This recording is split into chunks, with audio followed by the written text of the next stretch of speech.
Welcome to the Writing Gym podcast. In this episode, Annalisa is speaking with author Dana Lemaster about how to succeed in writing contests. Make sure and let us know how this episode inspired you to succeed with your own work in the comments. Happy writing! Welcome to the class on using contests for publishing success. We're so excited to have you here, and I'm really excited to introduce you to Dana, who is a rock star writer. She's really rocking it with contests and has had a lot of success in her career, and she's here today to really share that information with you. And thank you for your great posts over in the chat. You can if at any time you have a question, go ahead and pop it over there. I'll be looking over there as Dana walks us through the process. So Dana, why don't you go ahead and introduce yourself. Tell us a little bit about what you're writing and how long you've been writing and what it is that you like to work on. Okay. The thing I want to mention is writing is something, it's really my first love, but it's my second career. I had a first career as a CPA, which is about the farthest thing away from writing.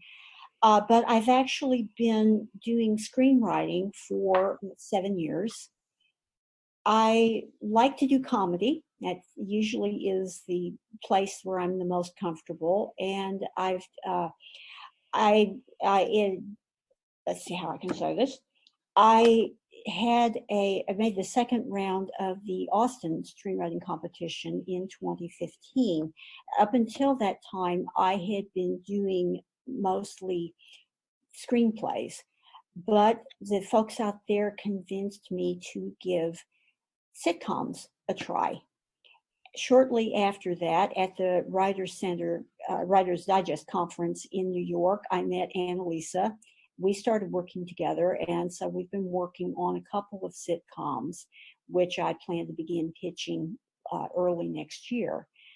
So that's really the evolution of what I've been doing, and contests have been a big part of that in terms of just helping me refine my work, and it's helping in terms of just some mechanics.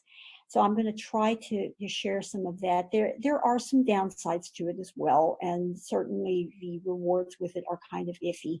So I'm going to try to be very balanced in what I suggest.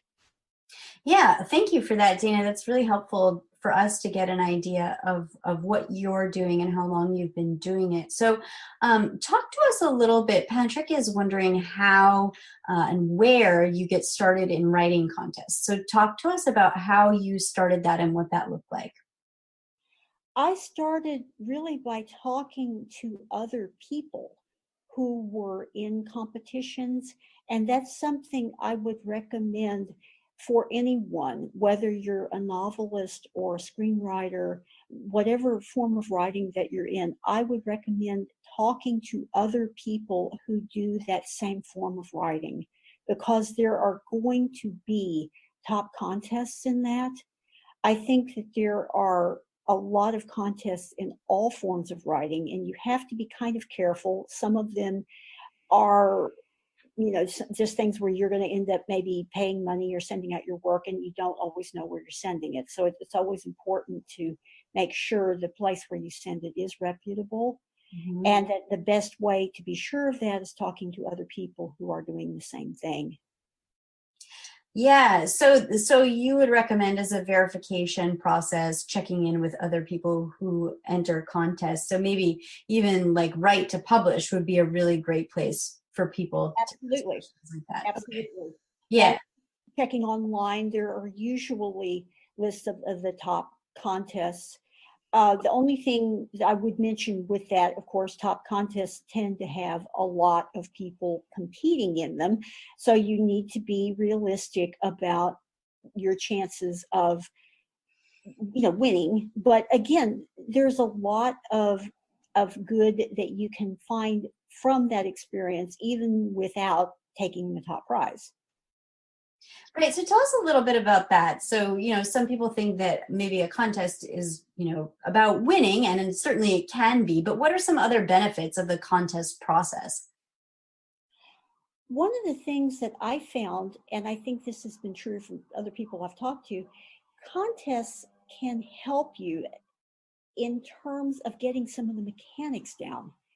I'm going to talk more about screenwriting since this is something I'm more familiar with.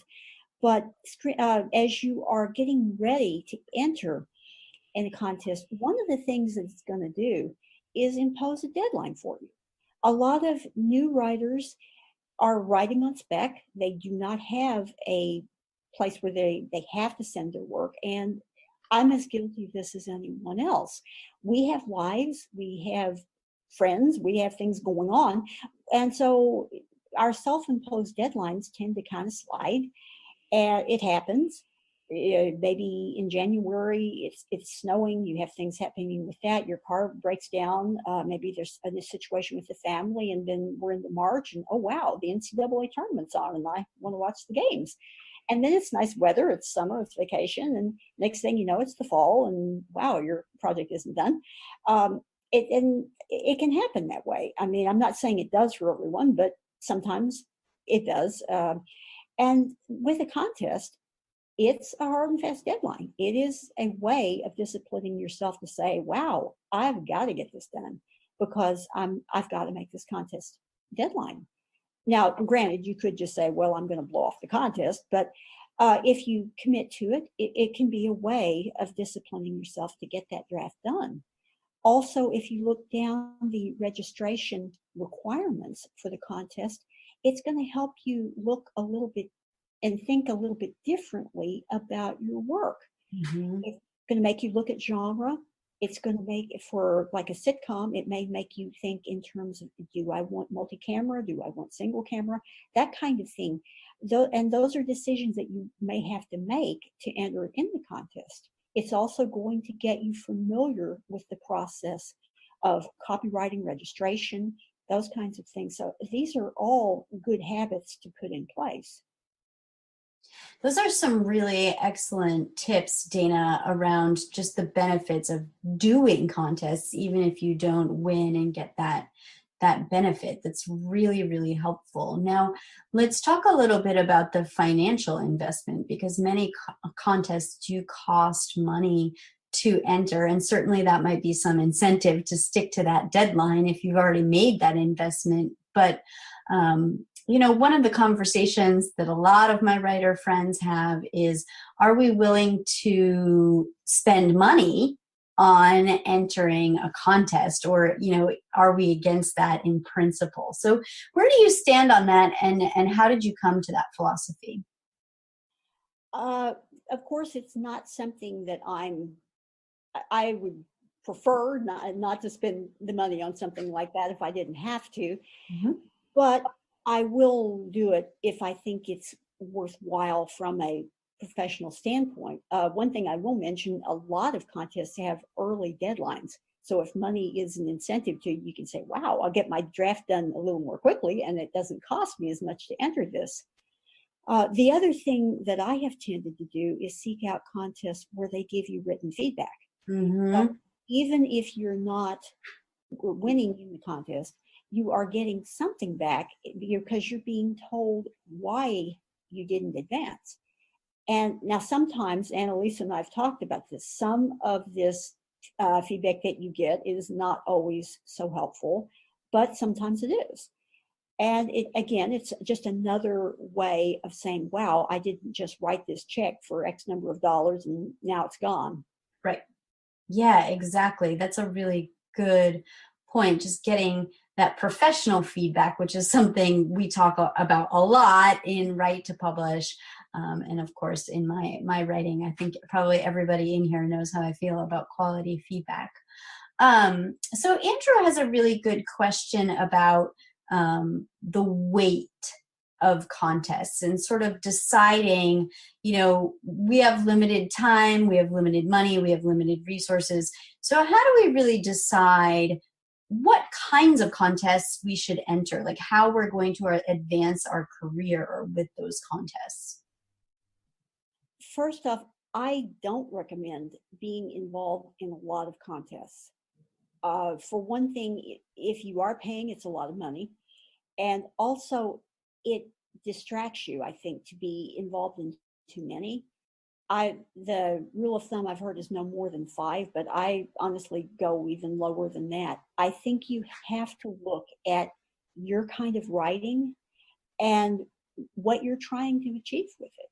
Mm-hmm. And that's especially true if you're a genre writer. I think you need to look at contests that are specifically tailored to your genre. Mm-hmm. Yeah, that's a really good question, or a really good point. If you're a poet, don't start entering screenwriting competitions. That doesn't make any sense.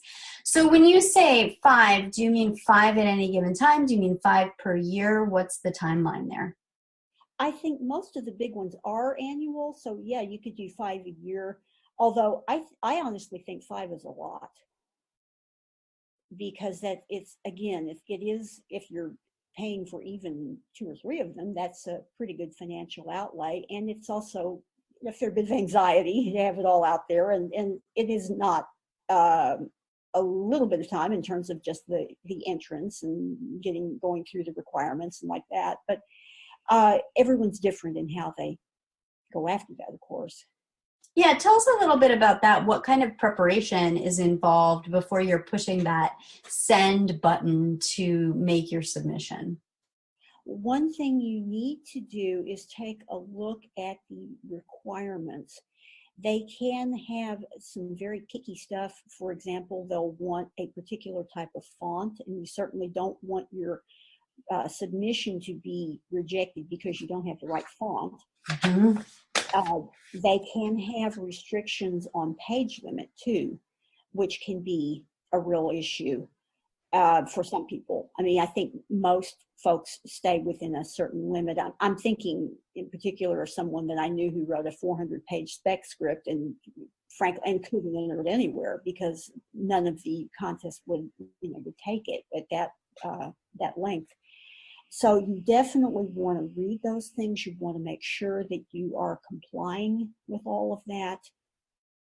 And I also look at the frequently asked questions just to get a look at, just to make sure your expectations are accurate as far as what's going to happen in terms of the contest, how long it's going to take to get back to you, and that kind of thing. Yeah. Those are really good points. So Lisa's asking a question here, and I know this is something you and I have discussed in the past, Dana, but she's making the point that, sometimes you enter a contest and you think you've got a pretty good shot. You think you've got, a solid story, a solid script, solid poem, whatever it is. And then you see the winner and you think, that wasn't quite what I would have thought would win. So how do you kind of reconcile that, after you've entered the contest? And then how does that inform you before you enter a contest as far as thinking about, what are the judges looking for and what have I learned so far? I think one thing that I have learned in going through this a few times is that it's really hard to predict what is going to win in any given year. I've kind of given up on it because you think that you're going to be able to predict, or even looking at the semifinalists, you think, I can tell this one's going to make it, and then they won't. It's very hard to know because the readers on these contests are not the same year in and year out. That's a point to think about. And if your particular submission doesn't come back, again, this varies with contests, but remember that in a lot of times, it's one reader can keep you from advancing. So if you are feeling downhearted about it, remember it's one person who just didn't quite connect to your work, and that doesn't necessarily mean that there is anything wrong with what you wrote. Mm-hmm. You just have to keep being true to yourself, true to your voice, and continue to put your work out there. That's really encouraging to hear you say that. Just keeping things in perspective, really, I think is what you're talking about. Yeah.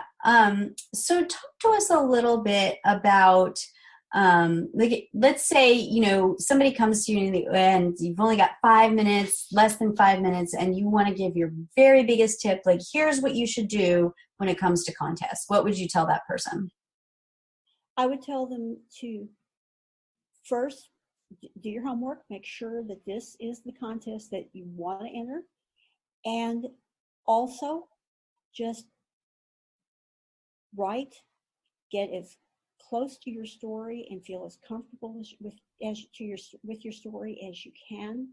Do the very best job you can. Submit it and know that you have done the very best that you can. I mean, in the end, that's all any of us can ask. Yeah, that's really wonderful. And, the other thing there is just keeping in perspective, what you can get out of it. Obviously, we all want to be winners, and winning is really great, and we get to, put that on our resume or whatever. But the experience itself and what we learn in our writing is ultimately the most important, especially the way that you're doing it, Dana, in choosing contests deliberately, because no matter what, you're going to get some of that professional feedback. I'm going to share a story here, because Annalisa knows this already because she went through it with me. It's not all good. I entered a contest with a pilot, and I thought that I had done a really good job with pilot, and Annalisa liked it as well. Sent it out, and let's just say the reader just plain hated it. Mm-hmm. I got absolutely scathing feedback on that. I mean, it was not the easiest thing to come back from, and I will not lie and say it was. But what I did was I had to look at it, and, my first thought was, this person is just, and never mind what I thought, but pretty darned unprintable. But after I went through it and all, I did go back and look and try to think from that person's perspective why they might have written what they wrote. And it actually gave me a completely different avenue on that series. It wasn't fun, but I think in the end, it made the series better. Mm-hmm. And if you can go through that process, if you can be, honest with yourself and take that and then go back and put that into your work, it can make you better. This process can make you better. It's not fun at times, but I think it's important. Yeah, you raise a really good point there, because I remember that conversation that we had this spring, and, it was scathing. However, there was that one nugget of information, that once we kind of extrapolated that, we were able to be really productive about where we took the script next and what that looked like. So that was helpful in the end, although I do agree that the method with which the person gave feedback was maybe not so helpful. But we're moving on. Yeah, we moved on. I actually resubmitted to that contest and requested a different reader, which you can do with some of them. And the second take on it was a lot more positive. So you make lemonade out of the lemons. That's all. Yeah, and one of the things that I really appreciate about you, Dana, and one of the things that I think you can be a real positive role model for other writers in is your resilience. And also your willingness to learn. And I think that those are two really strong attributes of successful writers, and it's why you're getting so much success out of this process, keeping things in perspective and really treating them like learning experiences, the learning experiences that they are. Thanks, Annalisa. I hope so. I mean, the thing is, I would say is I spent time doing something that wasn't my first choice in life. And it's great to be able to do the thing that I really wanted to do all along. The worst day writing beats the best day accounting. That's your meme that's coming out. Yeah. Dana's quote of the year. Yeah, so let's talk about that a little bit, because you and I have been working together for quite some time now. So talk to us a little bit about where you were when you started with me versus where you are today. And pay no attention to the dog in the background. I think when I started with you, well, I had ideas about where I wanted to go, but I don't think that I had the knowledge of how to get there. And that's one of the great things about working with you, is that you seem to know how to get in there and figure out what I'm trying to say, but can't really enunciate at times. And that has been so great. I mean, it's so wonderful to have the opportunity to talk with someone who can kind of do that what if with you. Well, what if we tried this, or what if we tried that? And not everyone has that skill. So I really appreciate those phone calls, where we can talk through these things. Yeah, thank you so much for that. And I think that I virtually saw Stephen Oliver nodding his head, because he and I have a lot of those fun conversations as well. So I happen to know, because I'm on the inside track, about you becoming much more prolific in the time that we've worked together. But is there a measure there that you can state, before you were writing, 12 pages a day, and now you're writing 300? That would be amazing, right? But what does that look like for you? I am definitely more prolific, although I have some situations that prevent me from being able to write for long periods of time. I was in a fairly serious car accident 14 years ago, so I've got chronic neck pain and fibromyalgia. I can't write more than about a half hour or 45 minutes at a time.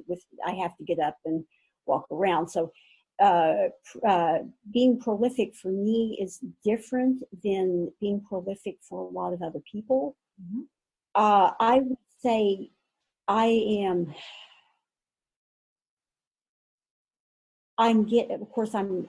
it used to be, before I was working with you, just getting my blog posts out every week was my work for the week. And now I'm getting out the blog posts, I'm getting out work on the series, I'm looking into new projects, and of course we're going to be working on a novel starting the first part of next year, and I'm doing background work on that. So it's the number of additional projects that I'm doing, I think, that would be the measure of the productivity.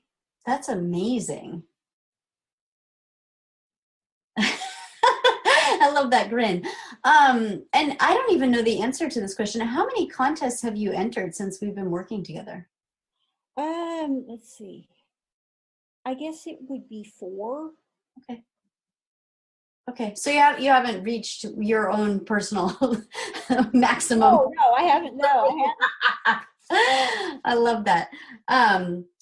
That's really great. So, when we met, Dana, you already had this blog, you had been writing was your thing. You certainly weren't a beginner. You had some knowledge and some craft skills.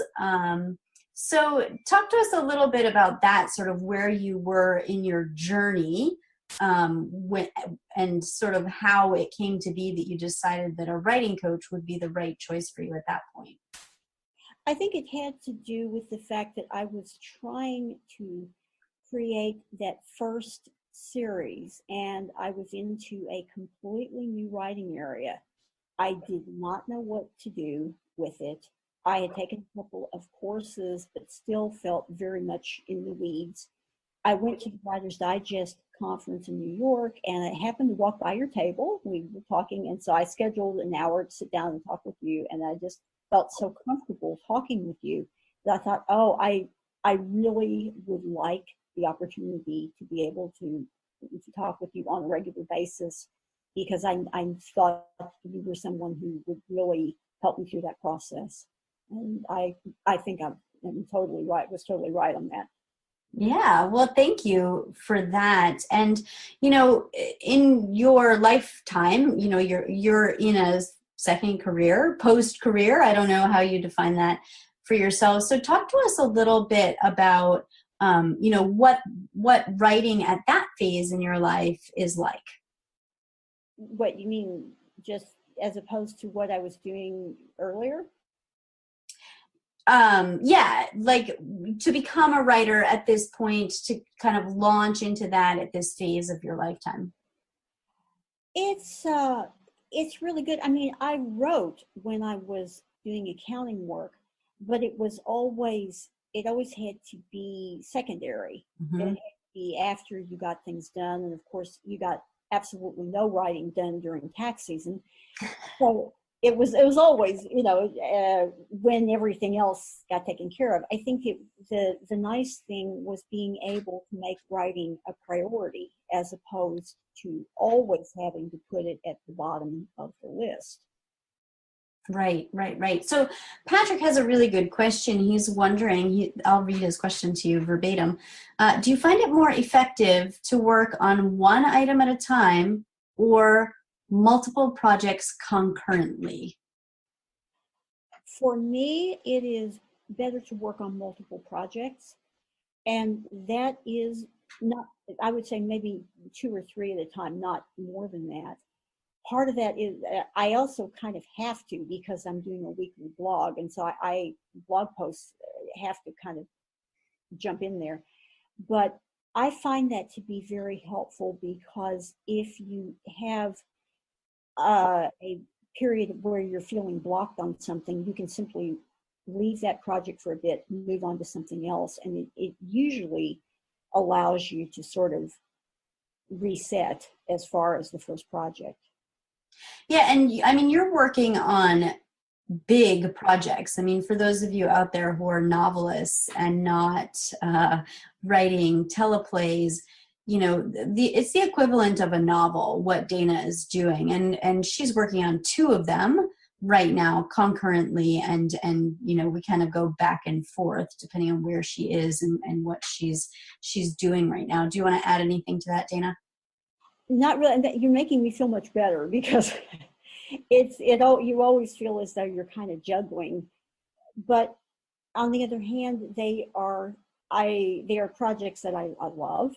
I'm taking all of this on voluntarily, and I really enjoy them. I'm enjoying the characters, and so that helps a lot.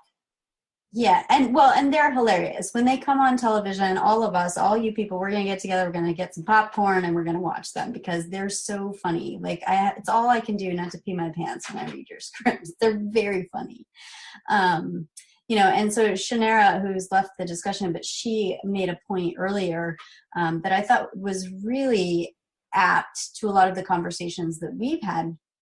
She said, sometimes I feel it's like the Oscars. The funny, lighthearted genre stuff never wins, whereas the deep, somber stuff with a message always wins, no matter what the quality. So that's something that you and I have talked about a lot. Yep. And I think that can be true across the board, regardless of which silo of writing we're in. I mean, certainly you and I have seen that in the teleplay world. Which is ironic, because I wrote for 3 seasons of comedy television. So clearly it's out there and people think it's funny, but I guess only sometimes. Late at night, that's when we get to be funny. Yeah, but I think it's true. I've read a lot of poorly written books that, they're New York Times bestsellers. They've sold 1 million copies, and it's because it's that, kind of pulling on the heartstrings cheese that people seem to like.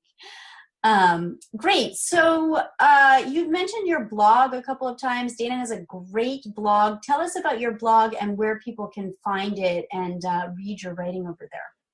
It's called Thinking Cinema, and it's at www.thinkingcinema.com.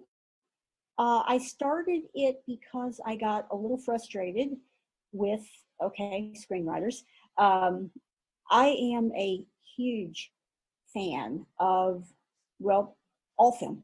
I watch classics. I watch silent film. I watch documentaries. I watch foreign films. I watch it all. And when I started screenwriting, I thought that other screenwriters would be like that as well. And I was a little stunned when I found a lot of them were not. Mm. And so I started the blog as a way of showing that the same ideas and the same themes show up in film on a recurring basis. So what I'm doing every week is I'm reviewing a film, then I'm writing an article on a non-current film with that same theme, and I'm preparing a short list of films with that same theme, and then I invite readers to send in suggestions if they know other films. Yeah, and it's very well written. It's a really nice blog, so I highly recommend that you check out Dana's work. For those of you who are in the Right to Publish group, Dana's in there too, so if you want to say hello to her, you can just post on the wall and tell her how awesome you thought this content was. Dana, thank you so much for sharing your experience and your expertise. Is there anything that I didn't ask you about that you were like burning to share as a tip with our listeners? No, I think you've covered. Annalisa, thank you so much. Oh my gosh, thank you. This is great. So next week, we're going to have Stephen Oliver on here. And so one of the things that you were saying, Dana, really resonated with my experience with Stephen. You know, you were talking about screenwriters who aren't consuming the product that they're producing. And, you know, for those of you who have read Storytelling for Pantsers, you know how strongly I feel about writers being readers. And one of the things that I love about Stephen, and the reason why we're working on a top agent right now, and I'm really sure we're going to get it, is because his writing shows that he reads. He understands how story works, and it's beautiful how it comes out on the page. And you know, I know that that's true over in your world too, Dana, as far as, you know, if you're going to write movies, like watch movies in all genres from all time periods, just consume, know what's out there, know what's been done, how did they do it. It's really, really important. It's a super top tip. Stephen says he's blushing. So go ahead, Dana. Question is on your chat. Should I be looking at that? Are there any questions I should be addressing, or is that all? I've been reading them to you. So Stephen's wondering what the URL is. Stephen, it's www.thinkingcinema.com. Did I get that right, Dana? Yep. Awesome. And there's this amazing blog entry there from, I don't know, maybe a month ago about this book called Storytelling for Pantsers. It's on. Yes. Yes, thank you for that review. That was really generous. So yes, next week, Stephen is going to be speaking with us about what he does and sharing his expertise in the writing world. I'm really excited for that. Thank you, Dana, for being a part of this series. For those of you who are listening, please do give your thanks and shout out to Dana over in the group and thank her for her time. This has been really wonderful. Thank you so much, Dana. Thanks, Annalisa. Bye-bye.